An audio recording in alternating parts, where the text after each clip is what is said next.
नमस्कार मित्रों। आज हम जो वीडियो लेके आए हैं, इस वीडियो में हमने आज जो लाइब्रेरियन पुस्तकालय अध्यक्ष का जो पेपर हुआ था 2016 में, वो सोल्व लेके आए हैं। और इसमें हम विशेष रूप से राजस्थान अध्ययन से संबंधित, राजस्थान सामान्य ज्ञान से संबंधित प्रश्नों को ही सोल्व करेंगे।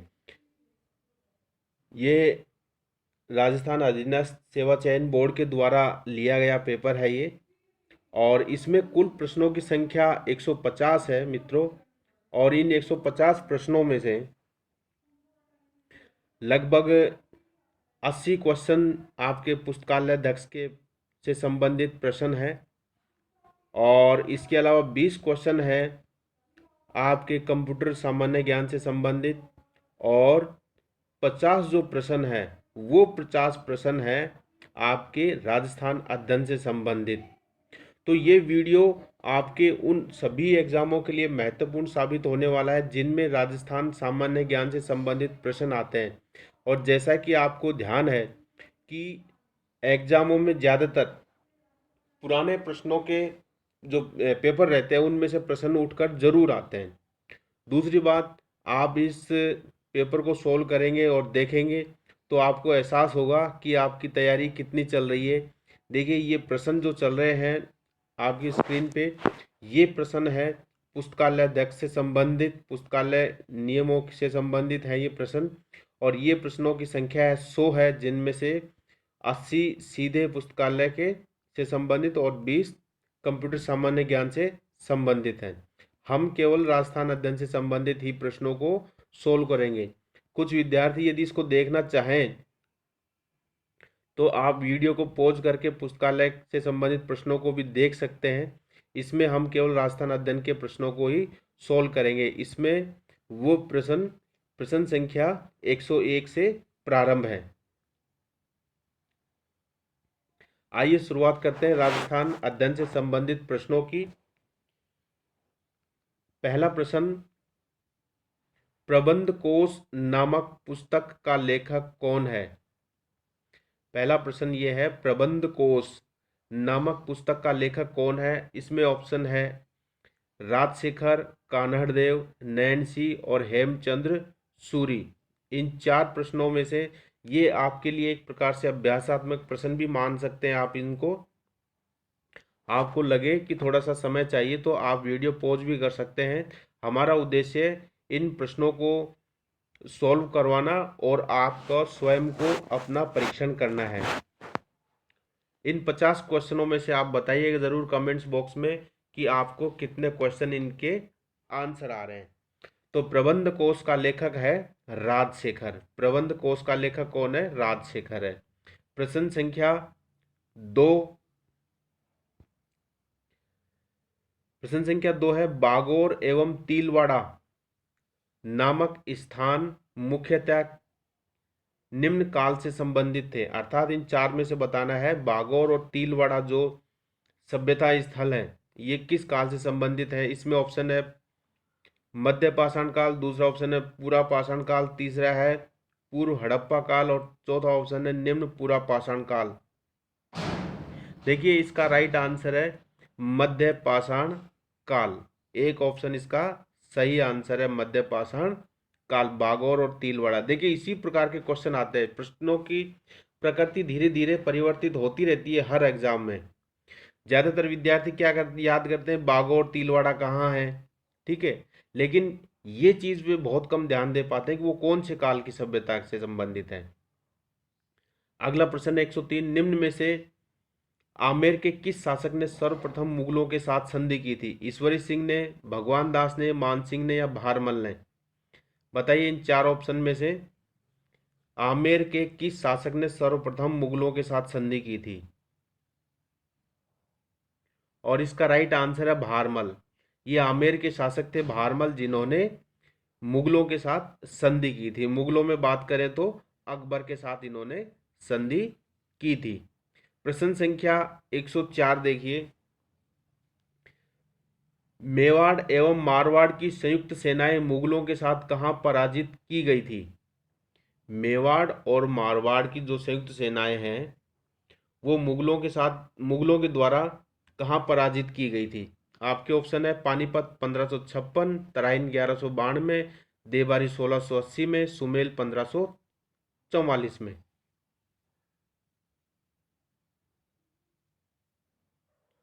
और इसका राइट आंसर है देवबारी 1680 में, जहां मेवाड़ और मारवाड़ की सेनाएं मुगलों के द्वारा पराजित की गई थी देवबारी के युद्ध में। प्रश्न संख्या 105 देखिए, निम्न में से किसने अपने आप को हिंदुस्तान का बादशाह नाडोल में 1681 में घोषित किया? बताइए। हिंदुस्तान का बादशाह नाडोल, राजस्थान की बात है, हिंदुस्तान का बादशाह 1681 में किसने अपने आप को घोषित किया था? ऑप्शन है शहजादा खुर्रम, शहजादा सलीम, शहजादा दारा और शहजादा अकबर। बताइए इन चार ऑप्शन में से हिंदुस्तान का बादशाह अपने आप को नाडोल में किसने घोषित किया था? और इसका राइट आंसर है शहजादा अकबर। ठीक है, शहजादा अकबर। ये जो शहजादा अकबर, बादशाह अकबर जो थे, हुमायूं के बेटे, उनकी बात नहीं हो रही है, ये औरंगजेब के बेटे की बात हो रही है। प्रश्न संख्या 106, प्रश्न संख्या 106 है, निम्नलिखित जोड़ों में से कौन सा एक सही मेल नहीं है? आपको ये बताना है इन जोड़ों में से कौन सा जो मेल सही नहीं है। यानी तीन तो सही है और एक सही नहीं है। एक तरफ राजा का नाम है और दूसरी तरफ उनका वंश का नाम है। राणा कुंभा गुहिल, राव मालदेव राठौड़, राणा सांगा गुहिल और राव चंद्रसेन भाटी, ये राजाओं के नाम है और दूसरी तरफ इनके वंश से संबंधित। बताइए कौन सा राजा किस वंश से संबंधित नहीं है? अर्थात तीन तो सही है, एक सही नहीं है। और इसका राइट आंसर है राव चंद्रसेन भाटी वंश। राव चंद्रसेन भाटी वंश, ये राठौड़ वंश से संबंधित थे राव चंद्रसेन, जिनको महाराणा प्रताप का अग्रगामी भी कहा जाता है, राव चंद्रसेन। प्रश्न संख्या 107 देखिए, प्रश्न संख्या 107 है, यहां कुछ युद्धों की सूची दी गई है जो मध्यकालीन भारत में लड़े गए थे। और वो युद्ध कौन कौन से थे? देवराई, धर्मत, सामूगढ़ और समेल, या सुमेल भी कह सकते हैं आप इसको। देवराई, धर्मत, सामूगढ़ या समेल। उनका कालक्रम निम्नानुसार है। आपको इनका कालक्रम बताना है कि पहले कौन सा युद्ध लड़ा गया, उसके बाद कौन सा लड़ा गया। ये ऑप्शन है आपके, चार ऑप्शन है, इनमें से देखिए और अच्छी तरह सोचिए समझिए और इसका राइट आंसर बताइए।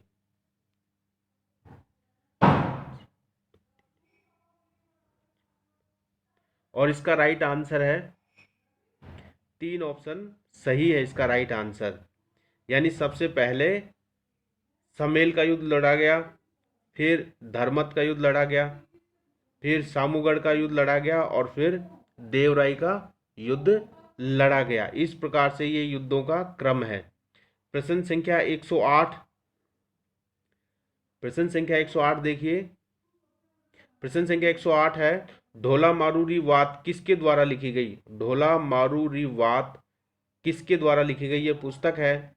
ऑप्शन है नयन चंद्र सूरी, खुशाल चंद्र, बप्पा भट्टी सूरी और श्रृंगार देवी। बताइए इन चार ऑप्शन में से ढोला मारूरी वात किसके द्वारा लिखी गई? और ढोला मारूरी वात, और इसका राइट आंसर है खुशाल चंद्र के द्वारा लिखी गई थी ढोला मारूरी वात।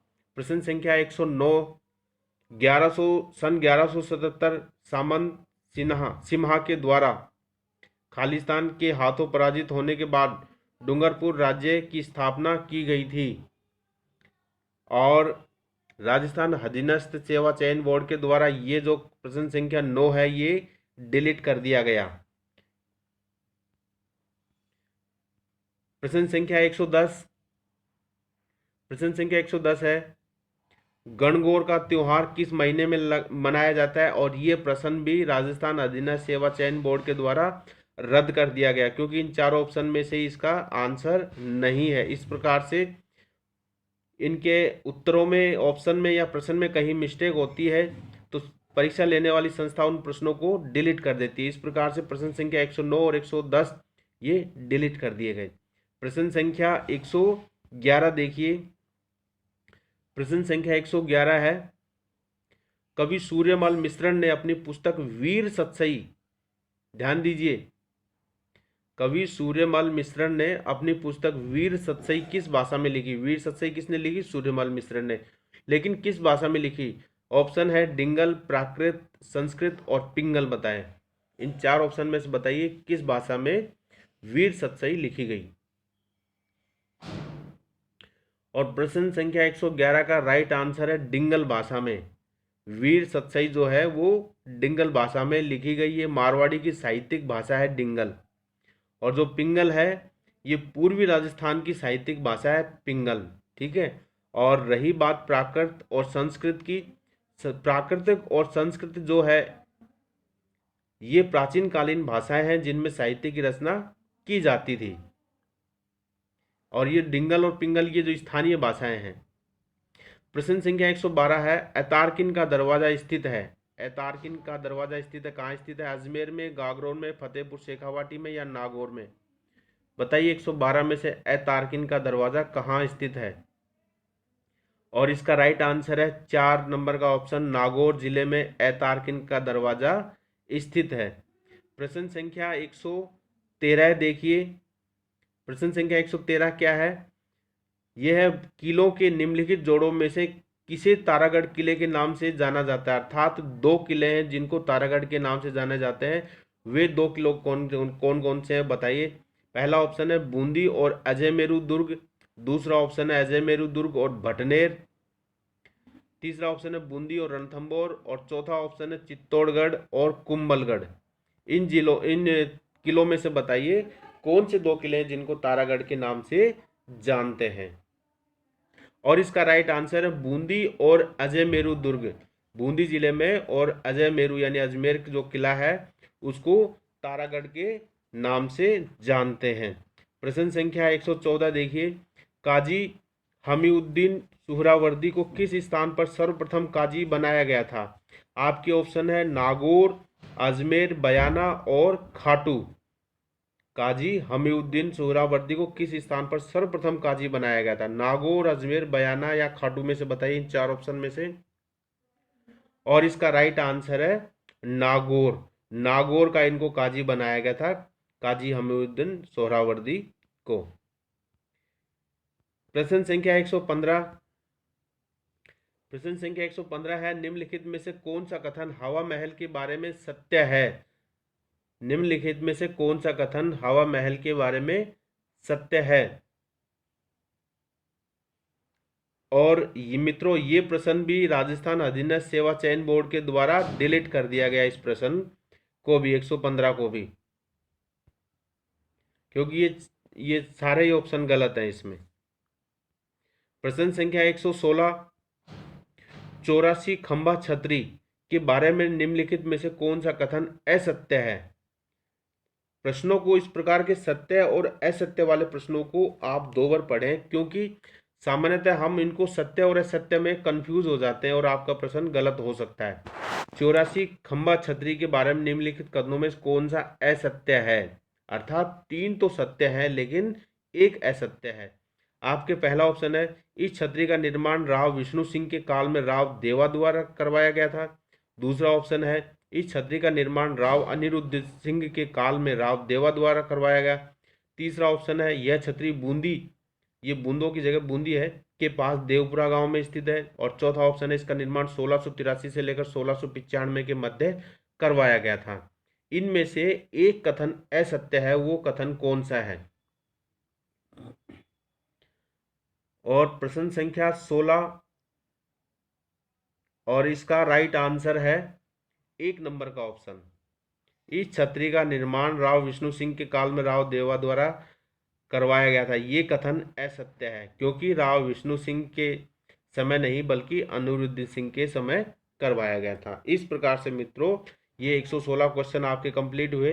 प्रश्न संख्या 117, विनायका, हथियागोड़ एवं कोलवी की प्रसिद्ध बौद्ध गुफाएं किस जिले के अंतर्गत स्थित हैं जो पर्यटन स्थल हैं? ऐतिहासिक पर्यटन स्थल हैं विनायका, हथियागोड़ और कोलवी की प्रसिद्ध बुद्ध गुफाएं, ये किस जिले में स्थित है? आपको इनके आंसर बताने हैं और आपके ऑप्शन है बारां, झालावाड़, बूंदी या कोटा। और इसका राइट आंसर है झालावाड़ जिले में। देखिए ये जो बौद्ध कालीन जो गुफाएं हैं ये बहुत प्रसिद्ध गुफाएं हैं। आपको कभी मौका मिले झालावाड़ जाने का और इन गुफाओं को देखें, और इन गुफाओं की जो कलाकारी है, कलाकारी से तात्पर्य है कि जो इनकी जो पहाड़ों को जो काट करके जो गुफाएं बनाई गई है बिल्कुल करीने से, और सीधे इनके दरवाजे हैं बिल्कुल। आज इस मशीनी युग में हम जिस प्रकार से पत्थर की कटाई करते हैं उस प्रकार से उस पहाड़ों को काटा गया है उस समय। प्रश्न संख्या 118। और मित्रों प्रश्न संख्या 118 पे पहुंचने से पहले मेरा आपसे निवेदन है कि आप वीडियो पर पहली बार हैं मेरे चैनल पर तो चैनल को लाइक करें और चैनल को सब्सक्राइब ज़रूर करें, क्योंकि मैंने मेरे इस चैनल से संबंधित जो प्लेलिस्ट है, आप इस चैनल की प्लेलिस्ट में जाएंगे तो आपको RBSE के नाम से कक्षा 6 से लेकर 8 तक की जो NCERT पैटर्न पर आधारित नई बुक्स लागू हुई है उससे संबंधित मैंने वीडियो बनाया है। इसके अलावा कक्षा 6 से लेकर 8 तक की जो हमारा राजस्थान जो पुस्तक है उससे संबंधित भी मैंने वीडियो बनाए हैं। इसके अलावा विभिन्न प्रकार के राजस्थान अध्ययन से संबंधित भी मेरे वीडियो हैं। राजस्थान ज्योग्राफी के नाम से भी एक चैनल की प्लेलिस्ट है, उसमें भी आप देख सकते हैं। अगला प्रश्न 118, प्रसिद्ध स्मारक सुनहरी कोठी स्थित है, कहाँ स्थित है? सुनहरी कोठी कहाँ स्थित है आपको बताना है। आपके ऑप्शन क्या क्या है? जयपुर, अजमेर, टोंक या बूंदी। सुनहरी कोठी कहाँ स्थित है?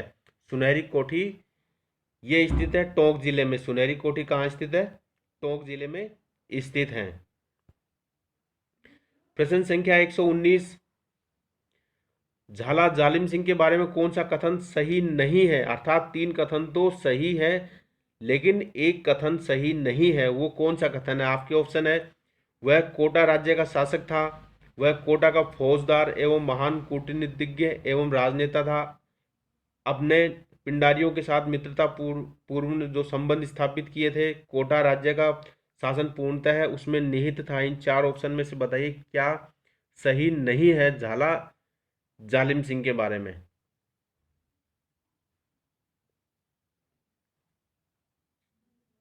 और इसका राइट आंसर है ए ऑप्शन, वह कोटा राज्य का शासक था। वह कोटा राज्य का शासक नहीं था बल्कि कोटा का फौजदार, महान कूटनीतिज्ञ और राजनेता था झाला जालिम सिंह। इस प्रकार से 1 नंबर का ऑप्शन सही है, अर्थात ये कथन असत्य है। प्रश्न संख्या 120, सन 1817 ईस्वी में किन राज्यों के द्वारा ब्रिटिश ईस्ट इंडिया कंपनी के द्वारा संधियां की गई थी? सन 1817 ईस्वी में किन राज्यों के द्वारा ब्रिटिश ईस्ट इंडिया कंपनी के द्वारा संधियां की गई थी? आपके ऑप्शन एक ऑप्शन है मेवाड़, करौली, मारवाड़, बी ऑप्शन है किशनगढ़, करौली, कोटा, और सी ऑप्शन है धौलपुर, प्रतापगढ़, बीकानेर, और डी ऑप्शन है जयपुर, सिरोही एवं डूंगरपुर। इन 4 ऑप्शन में से बताइए राइट आंसर क्या है। और प्रश्न संख्या 120 का राइट आंसर है किशनगढ़, करौली और कोटा ने सन 1817 में अंग्रेजों के साथ, जो ब्रिटिश ईस्ट इंडिया कंपनी थी अंग्रेजों की, उसके साथ इन्होंने संधियां की थी। इन 3 रियासतों ने, किशनगढ़, करौली और कोटा ने। प्रश्न संख्या 121, कुशाल सिंह की पराजय के बाद ब्रिटिश सेना ने आहुआ पर कब्जा किया था। कब कब्जा किया था? देखिए आहुआ के ठिकानेदार थे कुशाल सिंह, और 1857 की क्रांति में जब राजस्थान का अध्ययन करते हैं तो कुशाल सिंह का जिक्र नहीं हो तो ये मान लीजिए कि आपका अध्ययन अधूरा रह गया। कुशाल सिंह की पराजय के बाद ब्रिटिश सेना ने आहुआ पर कब कब्जा किया था? ऑप्शन है 24 जनवरी 1858 ईस्वी में, 26 फरवरी 1858 ईस्वी में, 20 जनवरी 1858 ईस्वी में और 24 जनवरी 1859 ईस्वी में।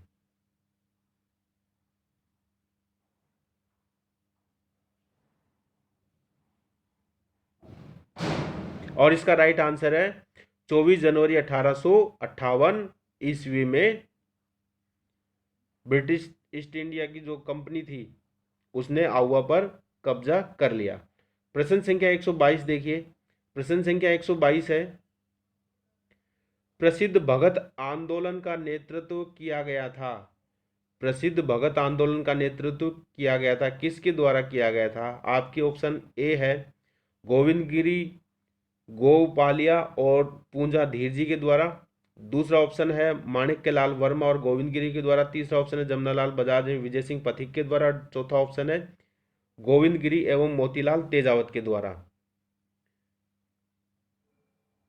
क्योंकि हम ज़्यादातर मित्रों गोविंद गिरी का नाम ही पढ़ते हैं भगत आंदोलन से संबंधित, लेकिन कुछ और भी व्यक्ति थे जो इस आंदोलन का इन्होंने भी नेतृत्व किया था गोविंद गिरी के साथ में।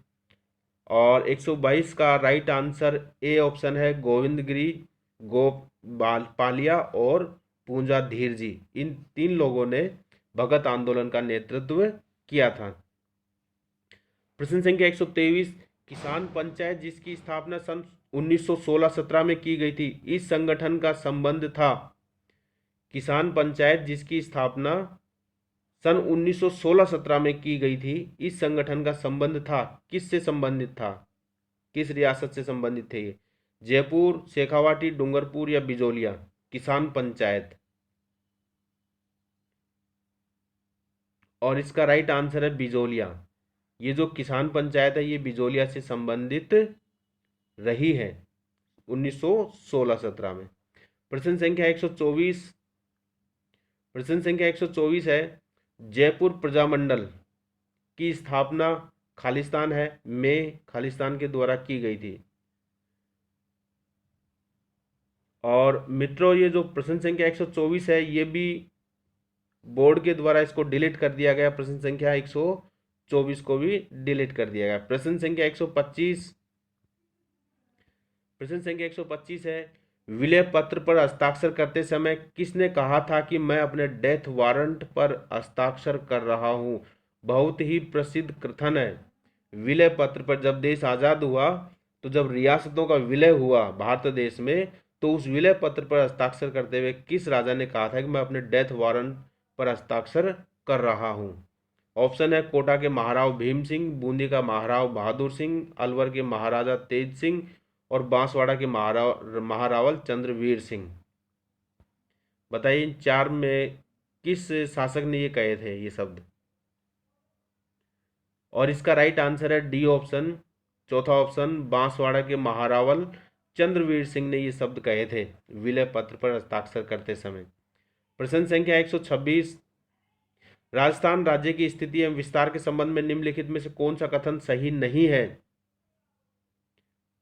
राजस्थान राज्य की स्थिति और विस्तार के संबंध में निम्नलिखित में से कौन सा कथन सही नहीं है?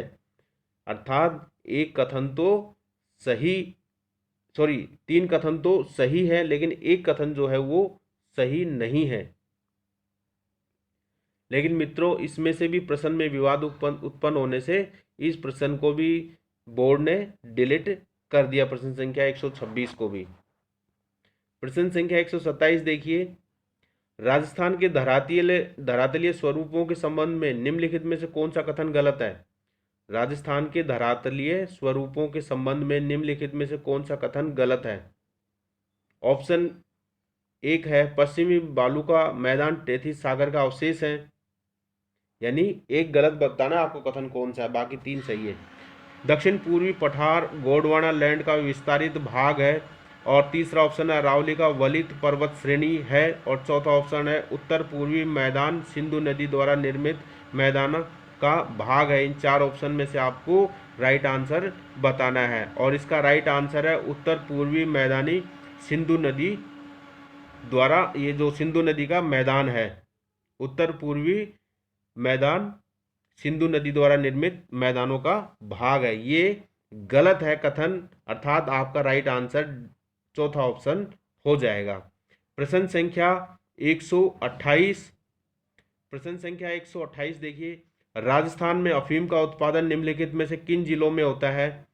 आपके ऑप्शन है सिरोही, जालोर, बाड़मेर, सिरोही, भीलवाड़ा, उदयपुर, झालावाड़, कोटा, चित्तौड़गढ़ और अलवर, भरतपुर, कोटा। अफीम के उत्पादन के लिए इन जिलों में बताइए। इन जिलों के समूह में से बताना है कि अफीम का उत्पादन किन में होता है? झालावाड़, कोटा और चित्तौड़गढ़ में अफीम का उत्पादन होता है। ये 3 ऐसे जिले हैं जहां अफीम का उत्पादन होता है। प्रश्न संख्या 129 देखिए, प्रश्न संख्या 129 क्या है? प्रश्न संख्या 129 है, राजस्थान की मिट्टी के संबंध में कौन सा कथन सही नहीं है? देखिए, राजस्थान की मिट्टी के संबंध में कौन सा कथन सही नहीं है? थार मरुस्थल में ग्रेनाइट और बालू का पत्थर सैलों से बलुई मिट्टी का निर्माण हुआ है। दूसरा ऑप्शन है दक्षिणी भाग में ग्रेनाइट, नीस और क्वार्टजाइट सैलों के लाल लोमी मिट्टी का निर्माण हुआ है। दक्षिण पूर्वी भाग में बेसाल्ट लावा के क्षरण से काली मिट्टी का निर्माण हुआ है। और चौथा ऑप्शन है दक्षिणी भाग में फास्फेटिक सैलों के क्षरण से मिश्रित लाल मिट्टी का निर्माण हुआ है। इन 4 ऑप्शन में से आपको बताना है इसका राइट आंसर क्या है। प्रश्न संख्या 129 और इसका राइट आंसर है दक्षिणी भाग में फास्फेटिक सैलों के क्षरण से मिश्रित लाल मिट्टी का निर्माण हुआ है। ये कथन सत्य नहीं है, बाकी सभी कथन सत्य है। तो आपका आंसर क्या हो जाएगा? चौथे नंबर का ऑप्शन। अब है प्रश्न संख्या 130। अपवाह क्षेत्र की दृष्टि से राजस्थान की नदी प्रणालियों का सही अवरोही क्रम है। अपवाह क्षेत्र की दृष्टि से राजस्थान की नदी प्रणालियों का सही अवरोही क्रम क्या है? ऑप्शन है बनास, चंबल, माही, लूनी, बनास, चंबल, लूनी, माही, चंबल, लूनी, बनास, माही, चंबल, लूनी, माही, बनास। बताइए इन 4 ऑप्शन में से। और मित्रों, ये प्रश्न आप अवरोही क्रम किस दृष्टि से है ये स्पष्ट न होने से बोर्ड ने इस प्रश्न को भी डिलीट कर दिया। प्रश्न संख्या 103 को भी डिलीट कर दिया। प्रश्न संख्या अब 131 देखिए। 131 है, राजस्थान के कुल क्षेत्रफल का कितना भाग थार मरुस्थल के अंतर्गत आता है? ऑप्शन है 1 41%, 2 ऑप्शन है 61% और 3 ऑप्शन है 52% और 4 ऑप्शन है 56%। राजस्थान को 4 भौतिक प्रदेशों में बांटा गया है। एक तो उत्तर पश्चिमी मैदानी भाग जिसको हम थार का मरुस्थल भी कहते हैं, दूसरा है मध्यवर्ती अरावली प्रदेश और तीसरा है पूर्वी मैदानी प्रदेश और चौथा ऑप्शन है दक्षिण पूर्वी पठारी प्रदेश जिसको हम हाड़ौती का पठार भी कहते हैं। तो इसमें राजस्थान का जो थार मरुस्थल है वो कितने प्रतिशत क्षेत्र पर फैला हुआ है? यानी ये जो उत्तर पश्चिमी जो रेतीला मैदानी भाग है ये कितने प्रतिशत पर है? इन 4 ऑप्शन में से बताइए। और इसका राइट आंसर है 61%। ये लगभग 61% भाग पर फैला हुआ है, 61.11% भाग पर। प्रश्न संख्या 132, सामर झील में निम्नलिखित में से किस नदी द्वारा प्रतिवर्ष सर्वाधिक लवण की मात्रा लाकर जमा की जाती है? यानी सामर झील में जितनी भी नदियां जाती है उन नदियों में से प्रतिवर्ष सर्वाधिक लवण यानी खारेपन की जो मात्रा है वो लाकर जमा किस नदी के द्वारा की जाती है? ऑप्शन है खारी, रूपनगढ़, मेंढा और खंडेला। बताइए इन 4 नदियों में से क्या आंसर आएगा? और इसका राइट आंसर है सी ऑप्शन, मेंढा नदी के द्वारा सांबर नदी में सर्वाधिक लवणता ला करके एकत्रित की जाती है। प्रश्न संख्या 133, प्रश्न संख्या 133 है, राजस्थान के सर्वाधिक क्षेत्र पर निम्नलिखित में से कौन सी मिट्टी पाई जाती है? Option 1 aridisols alfisols, option 2 aridisols entisols, option 3 vertisols alfisols और ऑप्शन 4 इनसेप्टिसोल्स। बताइए इन 4 ऑप्शन में से क्या राइट आंसर होगा? राजस्थान में सर्वाधिक पाई जाने वाली मिट्टियां कौन कौन सी हैं? और इसका राइट आंसर है 2 नंबर का ऑप्शन, एरिडोसोल्स और एंटीसोल्स राजस्थान में पाई जाने वाली सर्वाधिक मिट्टियां हैं। ये 2 प्रकार की मिट्टियां पाई जाती हैं। ये वैज्ञानिक नाम है, ये मिट्टियों के वैज्ञानिक नाम है। प्रश्न संख्या 134 देखिए, 23.5 डिग्री उत्तरी अक्षांश तथा 70 डिग्री पूर्वी देशांतर रेखाएं राजस्थान के निम्नलिखित में से क्रमशः किन जिलों से होकर गुजरती है? आपके ऑप्शन है बांसवाड़ा जैसलमेर, दूसरा ऑप्शन है डूंगरपुर नागौर, तीसरा ऑप्शन है बांसवाड़ा डूंगरपुर और चौथा ऑप्शन है डूंगरपुर धौलपुर। बताइए इन चार में से क्या राइट आंसर होगा? 23.5 डिग्री उत्तरी अक्षांश, जिसको हम कर्क रेखा भी कहते हैं, और 70 डिग्री पूर्वी देशांतर रेखाएं। इसका राइट आंसर है बांसवाड़ा जैसलमेर। ठीक है, साढ़े, जैसे मान लीजिए राजस्थान का नक्शा है, ठीक है, यहाँ जो है ये बांसवाड़ा, तो ये बांसवाड़ा क्षेत्र से बीच से गुजरती है कर्क रेखा, जो 23.5 डिग्री पर स्थित है, और जो 70 डिग्री पूर्वी देशांतर है, लगभग यहाँ 70 डिग्री पूर्वी देशांतर पर जैसलमेर जिले से ये रेखा गुजरती है, देशांतर रेखा और ये अक्षांश रेखा, जिसको हम कर्क रेखा भी कहते हैं। तो इसका राइट आंसर हो जाएगा 1 नंबर का ऑप्शन, बांसवाड़ा जैसलमेर। प्रश्न संख्या 135 देखिए, और 135, राजस्थान के वे जिले जिनकी राजनीतिक सीमा भारत के किसी भी अंतर्राज्यीय या अंतर्राष्ट्रीय सीमा से नहीं लगती है, उन जिलों के समूह को आपको पहचानना है। यानी वे जिले न तो किसी भारत के किसी राज्य से लगते हैं, न ही वो किसी अंतर्राष्ट्रीय सीमा पर स्थित है, अर्थात पाकिस्तान से लगती है तो नहीं पाकिस्तान की सीमा पर स्थित है। ऑप्शन है प्रतापगढ़, दौसा, टोंक, बांसवाड़ा, राजसमंद। दूसरा ऑप्शन है पाली, जयपुर, नागौर, धौलपुर, अजमेर। तीसरा ऑप्शन है बूंदी, दौसा, राजसमंद, पाली, जोधपुर और चौथा ऑप्शन है करौली, भीलवाड़ा, दौसा, नागौर और टोंक। बताइए इन चार ऑप्शन में से 135 का राइट आंसर बताइए। देखिए प्रतापगढ़ की तो लगती है मध्य प्रदेश के साथ, इसकी भी गुजरात के साथ लगती है, तो ये तो है नहीं। और दूसरा है पाली, जयपुर, नागौर, धौलपुर, जयपुर की सीमा हरियाणा के साथ लगती है, तो ये भी ऑप्शन नहीं है।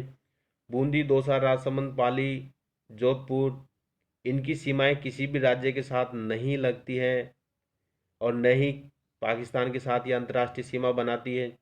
करौली, भीलवाड़ा, दौसा, नागौर, टोंक, देखिए भीलवाड़ा की मध्य प्रदेश के साथ सीमा लगती है, तो इस प्रकार से इसका राइट आंसर 3 नंबर का ऑप्शन हो जाएगा, बूंदी, दौसा, राजसमंद, पाली और जोधपुर।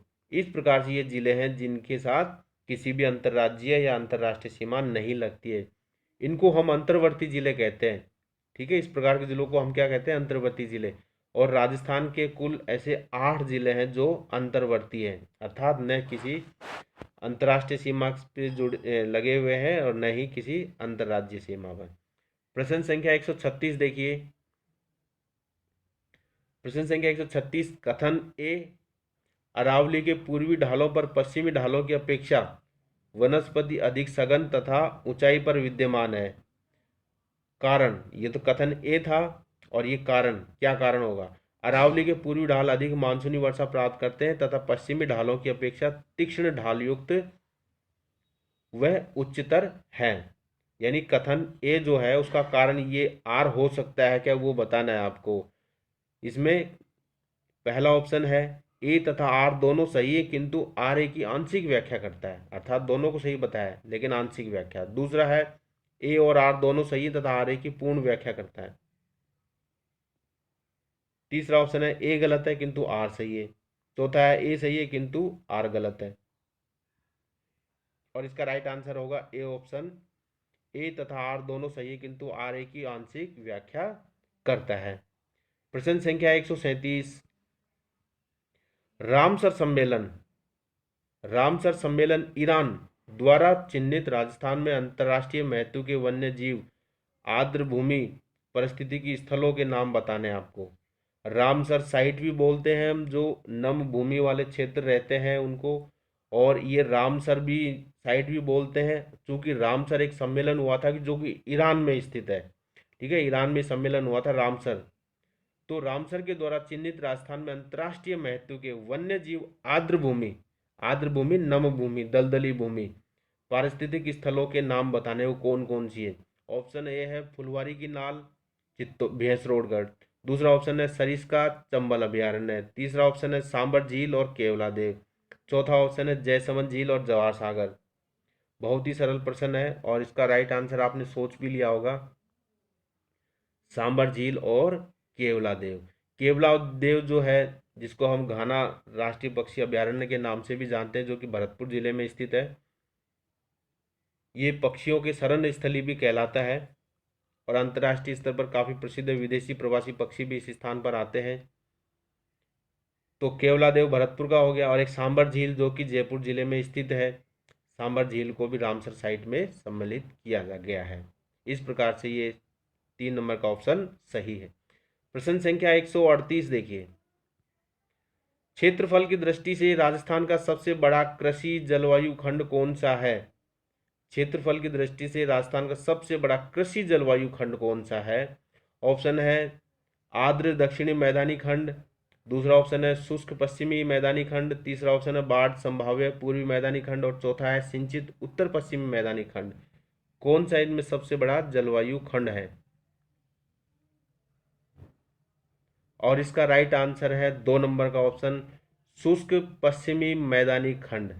शुष्क पश्चिमी मैदानी खंड, क्योंकि इसमें उत्तर पश्चिमी जो थार का मरुस्थल आता है वो इस क्षेत्र से संबंधित है। और ये जो शुष्क मैदानी खंड है, यानी थार का जो मरुस्थल है, वो राजस्थान का लगभग 61% भाग पर अधिकार करता है, इसलिए ये सबसे बड़ा ऑप्शन है। प्रश्न संख्या 139, राजस्थान की जलवायु दशाओं के संबंध में निम्नलिखित में से कौन सा कथन सत्य है। अर्थात 3 तो गलत है, एक सही है, तो वो जो सही है या सत्य है उसके बारे में बताना है। 1 नंबर का ऑप्शन है राजस्थान की जलवायु दशाएं तापमान और वर्षा की चरम सीमाओं से युक्त है। दूसरा ऑप्शन है राज्य की जलवायु उष्ण शुष्क प्रकार की है। तीसरा ऑप्शन है राज्य में वर्षा की मात्रा दक्षिण पूर्व से उत्तर पश्चिम की ओर बढ़ती है। और चौथा ऑप्शन है राज्य की जलवायु उष्ण आर्द्र प्रकार की है।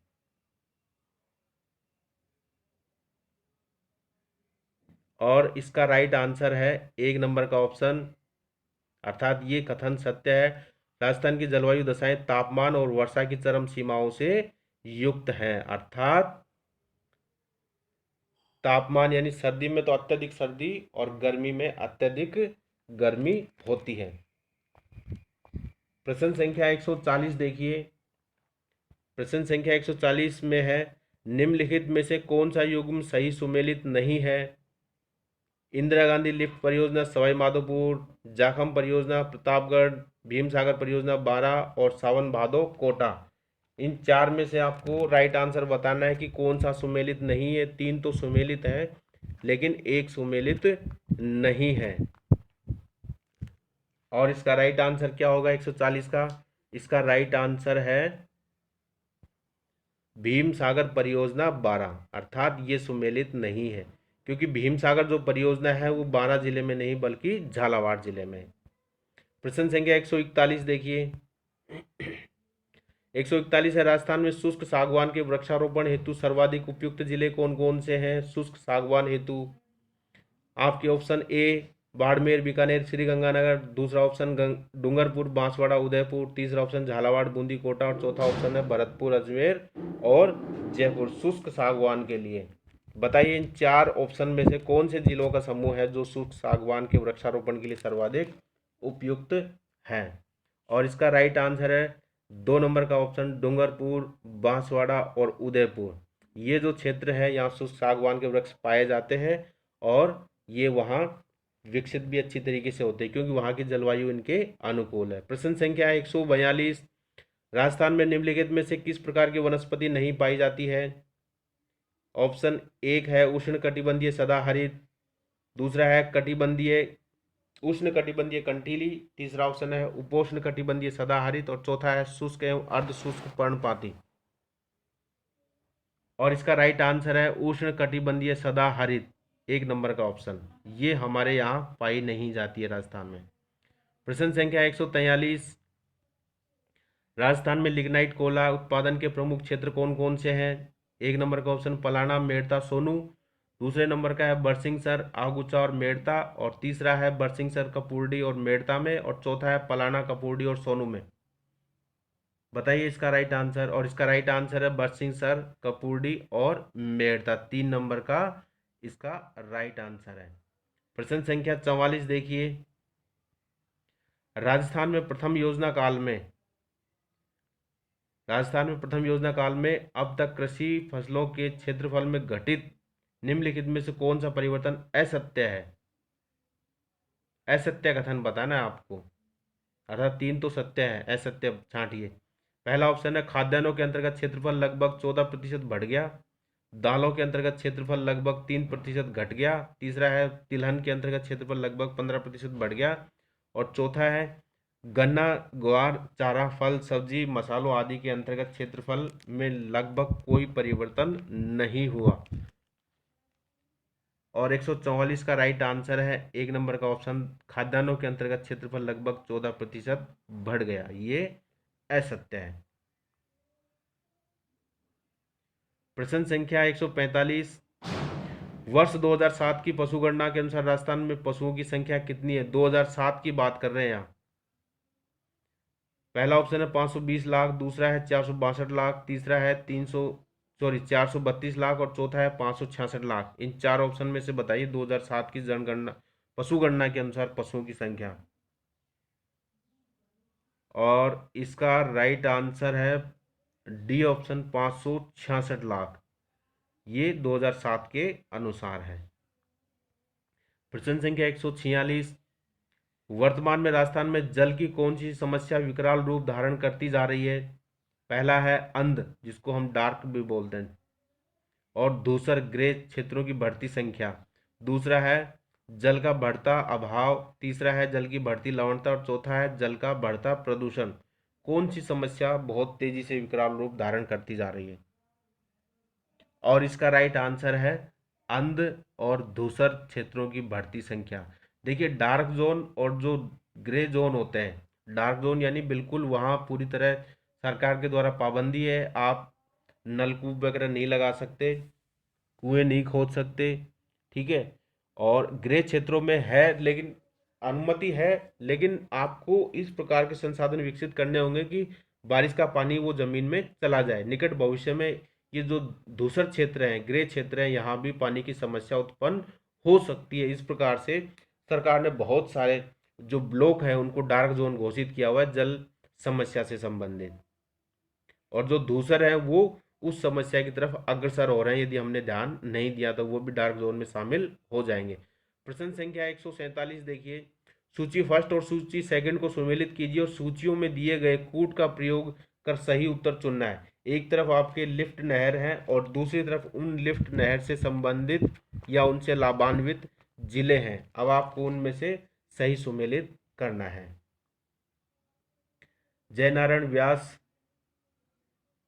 देखिए जयनारायण व्यास से लाभान्वित जिला कौन कौन सा है? बताइए जयनारायण व्यास से संबंधित। ये है जोधपुर, जैसलमेर। और चौधरी कुंभाराम से संबंधित कौन से जिले लाभान्वित होते हैं? वो है हनुमानगढ़ और चूरू जिले, चौधरी कुंभाराम लिफ्ट नहर से। पन्नालाल बारूपाल लिफ्ट नहर से कौन से जिले लाभान्वित होते हैं? वो है बीकानेर और नागौर। और ये जो डॉक्टर करनी सिंह जो बच गया, चौथा ऑप्शन ये है जोधपुर और बीकानेर। इस प्रकार से ये इसका राइट आंसर है। देखिए पहले में जय नारायण व्यास, सी ऑप्शन। देखिए पहले में सी ऑप्शन कहाँ है? 3 में और पहले ऑप्शन में है। दूसरे में है देखिए चौधरी कुंभाराम है डी में, हनुमानगढ़ चूरू। तो पहले और तीसरे में, दूसरे में डी कहाँ है? ये है, ठीक है। और पन्नालाल बारूपाल ए ऑप्शन और डॉक्टर करनी सिंह जोधपुर बीकानेर बी ऑप्शन। तो इसका राइट आंसर हो जाएगा 3 नंबर का ऑप्शन, ये सही है। प्रश्न संख्या 148 देखिए, राजस्थान का वह राष्ट्रीय राजमार्ग जो स्वर्णिम चतुर्भुज योजना और उत्तर पश्चिमी कॉरिडोर दोनों का हिस्सा है। स्वर्णिम चतुर्भुज योजना और उत्तर पश्चिमी कॉरिडोर, सॉरी पूर्व पश्चिम कॉरिडोर। अब आपको ध्यान हो कि जब वाजपेयी जी प्रधानमंत्री थे तो उन्होंने स्वर्णिम चतुर्भुज योजना लेकर आए थे, यानी देश के 4 महानगरों को जोड़ने की, जो राजमार्गों के माध्यम से जोड़ने की योजना थी, उसको नाम दिया गया स्वर्णिम चतुर्भुज योजना। ठीक है, दिल्ली, दिल्ली से बॉम्बे, बॉम्बे से चेन्नई और चेन्नई से कोलकाता, फिर दिल्ली। इस प्रकार से ये भारत को ये स्वर्णिम चतुर्भुज योजना है। ठीक है, राष्ट्रीय राजमार्गों की इन 4 महानगरों को जोड़ता है। इसके अलावा पूर्व और पश्चिमी कॉरिडोर, पूर्व से पश्चिम और उत्तर से दक्षिण, ये कॉरिडोर भी बनाए गए हैं। तो राजस्थान का वह राजमार्ग जो स्वर्णिम चतुर्भुज योजना का भी हिस्सा है और पूर्व पश्चिम कॉरिडोर दोनों का हिस्सा है, बताना है वो राजमार्ग कौन सा है। बताइए 148 का राइट आंसर बताइए। और इसका राइट आंसर है बी ऑप्शन, राष्ट्रीय राजमार्ग संख्या 76। ठीक है, राष्ट्रीय राजमार्ग संख्या 76 इन दोनों का हिस्सा है। प्रश्न संख्या 149, प्रश्न संख्या 149 है, राजस्थान के 13 नदी बेसिनों में कुल सतही जल की संभाव्यता कितनी है? एक ऑप्शन है 08.42 मिलियन एकड़ फुट, दूसरा ऑप्शन है 11.29 मिलियन एकड़ फुट, तीसरा ऑप्शन है 15.86 मिलियन एकड़ फुट और चौथा ऑप्शन है 14.51 मिलियन एकड़ फुट। इन 4 में से बताइए राजस्थान के ये 13 नदी बेसिन जो प्रमुख हैं उनमें सतही जल की संभाव्यता लगभग। और इसका राइट आंसर है 3 नंबर का ऑप्शन है 15.86 यानी 15.86 मिलियन एकड़ फुट, इसका राइट आंसर है। प्रश्न संख्या 150 आखिरी प्रश्न है जो राजस्थान जीके का है। इसमें है सूची फर्स्ट और सूची सेकंड को सम्मिलित कीजिए और सूचियों के नीचे दिए गए कोड का प्रयोग कर सही उत्तर चुनिए। एक तरफ खनिज है और दूसरी तरफ खनिजों का खनन क्षेत्र है, आपको इनको मिलाना है। सीसा जस्ता कहाँ इसका उत्खनन होता है, तांबा का कहाँ, बेरिलियम का कहाँ और लोहा अयस्क का कहाँ, इनमें से आपको मिलाना है, मिलान करना है।